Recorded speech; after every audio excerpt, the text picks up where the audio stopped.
ఈ ప్లేసు మీ అందరికంటే నాకు ముందు తెలుసు.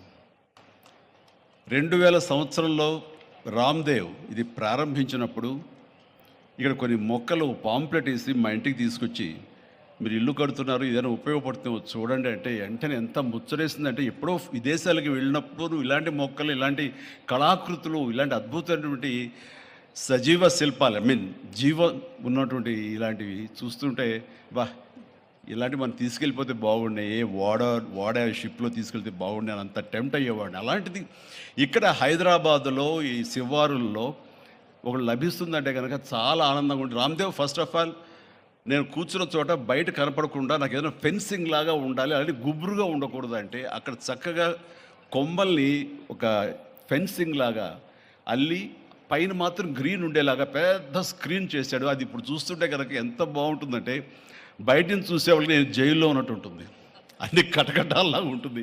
అది అద్భుతమైన కళాఖండంగా నేను ఫీల్ అవుతుంటాను. అట్లాగే చాలా అద్భుతమైన చెట్లు కొన్ని మా ఇంట్లోనే పెట్టుకున్నాను. ఇవి ఎప్పుడో 2002లో 2003లోనో మా ఇంట్లో పెట్టుకున్నాను. అప్పటి నుంచి నాకు అంత ప్యాషన్. ఆ తర్వాత ప్రతి క్షణం ఈయన ఎదుగుదలను చూస్తూ వచ్చాను. ఎక్కడ నాకు ఈయన రామ్దేవ్ ఒక వ్యాపారవేత్తలా కనబడ్డాడు, ఒక కళాకారుల్లా కనబడతాడు. అందుకే నా మనసుకి అత్యంత దగ్గరగా అయ్యాడు. ఆ తర్వాత ఏదైనా వస్తే కనుక చూస్తారా మొక్కలు అంటే, ఇది వరకంటే ఏదో వేలల్లోనో లక్షల్లోనూ చెప్పేవాడు, ఇప్పుడు కోట్లలో ఉందంట కదయ్యా. నేను ఇప్పుడు నా సంపద అంతంత మాత్రమే ఉంది, కొనలేనేమో అన్నారు. కానీ చూడండి సార్, వస్తే మీరే టెంప్ట్ అవుతారు. ఇప్పుడు గౌరవ ముఖ్యమంత్రి గారితో పాటు అన్నీ వీక్షిస్తుంటే ఎంత టెంప్టింగ్ ఉందంటే, ఇవన్నీ మన ఇంట్లో పెట్టేసుకుంటే ఎంత బాగుంటుంది అనిపిస్తుంది. అంత అందంగా దీనికి కావాల్సిందండి వ్యాపార దృక్పథం కాదు, కళాకారుల హృదయం, కళా హృదయం ఉండాలి.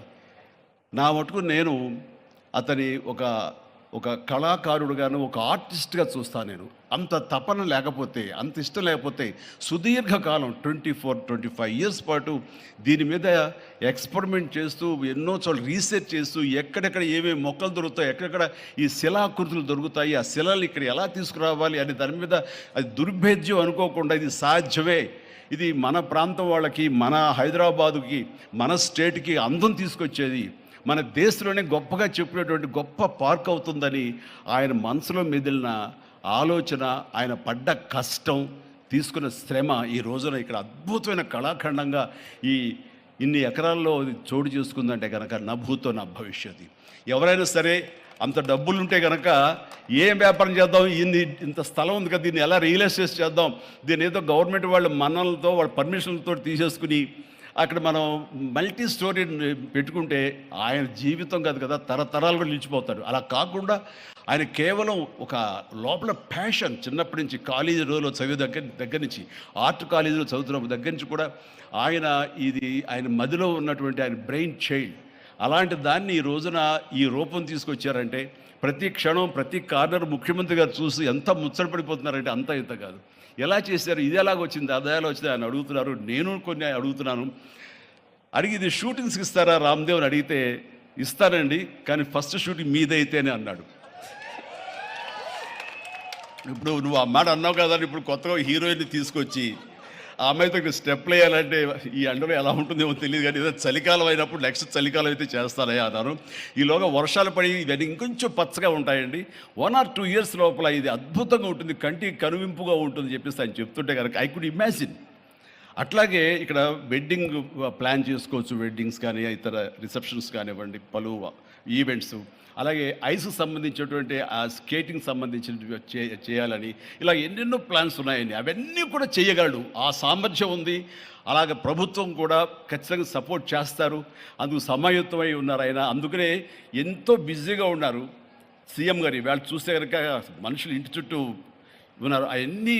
అవన్నీ పక్కకు పెట్టి, ప్రోగ్రామ్స్ అన్ని పక్కకు పెట్టి, నిన్నటిదాకా ఆయన ఎలక్షన్ క్యాంపెయిన్ ఎక్కడో చేసి వేరే రాష్ట్రాల్లో వచ్చి రామ్దేవ్ మీద ఈ ప్లేస్ మీద ఎంతో ప్రేమ లేకపోతే, ఇలాంటి దాన్ని మనం ఎంకరేజ్ చేయాలి అని ఆయన ఉద్దేశం లేకపోతే ఇంత ఓపికగా ఈ ఎండ్లో ఆయన వచ్చేవారు కాదు. ఫస్ట్ ఆఫ్ ఆల్ ఆయన ఇక్కడికి వచ్చి దీన్ని ఎంకరేజ్ చేస్తున్నందుకు వారికి మనస్ఫూర్తిగా అభినందనలు తెలియజేస్తున్నాను ముఖ్యమంత్రి గారికి. ఎందుకంటే అలాంటి వాళ్ళు అనుకుంటేనే, వాళ్ళ కళ్ళలో పడితేనే, వాళ్ళు ఇంప్రెస్ అయితేనే దీనివల్ల ఎంతోమందికి ఉపాధి కలుగుతుంది, ఇది ఎంతోమందికి కనువిందు కలుగుతుంది, మరి ఎంతోమంది ఈ ప్లేస్ని వాళ్ళ ఈవెంట్స్కి ఉపయోగించుకుంటారు, తద్వారా టూరిజం పెరుగుతున్న ఉద్దేశంతో కూడా మన జూపల్లి కృష్ణారావు గారు దీన్ని ఎంకరేజ్ చేయడం కోసం సమాయత్తమై ఉన్నారు. అలా ప్రభుత్వ సహకారాలు దీనికి మెండుగా ఉంటాయని ఆశాభావం వ్యక్తం చేస్తూ, మీరు ఏదైతే కనుక ఊహించారో రామ్దేవ్, అది త్వరలో ఖచ్చితంగా అవుతుంది. ఇవి అద్భుతమైనటువంటి ఒక ల్యాండ్ మార్క్ అవుతుంది, ఒక కళాకృతి అవుతుంది. అది రాష్ట్రానికి వన్నీ తీసుకొస్తుంది, హైదరాబాద్కి తలమానికంగా ఉంటుంది. ఒక హైదరాబాద్ ఒక ఇల్లు అనుకుంటే ఇంట్లో ఒక అద్భుతమైన పెయింటింగ్ పెట్టుకుంటే ఎంత బాగుంటుందో, ఆ పెయింటింగ్ ఈ రోజున ఈ ఎక్స్పీరియన్స్ తోటి నేను చెప్తున్నాను, this will be a beautiful piece of art. అందుకని మరొకసారి వారికి నా హృదయపూర్వక ధన్యవాదాలు, అభినందనలు తెలియజేస్తూ ఈ అవకాశం వచ్చినందుకు అండ్ సీఎం గారితో నేను ఈరోజు ఈ ప్రోగ్రాంలో పాల్గొన్నందుకు నా సంతోషాన్ని తెలియజేస్తూ all the very best and God bless.